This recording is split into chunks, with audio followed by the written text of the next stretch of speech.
Ертеде екі жігіт шаһар арасында кіре тартып жүреді. Қаланың үлкен қақпасынан өте бергенде, түйенің үстінде келе жатқан ақ көңіл әзілкеш жігіт түйе жетектеп келе жатқан жаяуға «Боқ, боқ!» депті. Сонда жаяу келе жатқан тапқыр жігіт оған «Өзің түйенің үстінде келе жатып, жаяуға «Боқ, боқ!» деме» деген екен.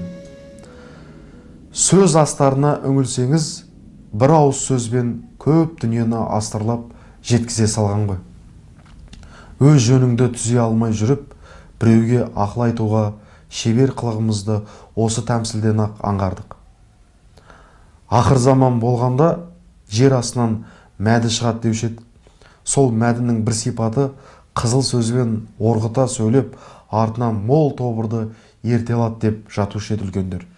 Әйтеуір түйе үстінде отырып, жаяуға боқ-боқ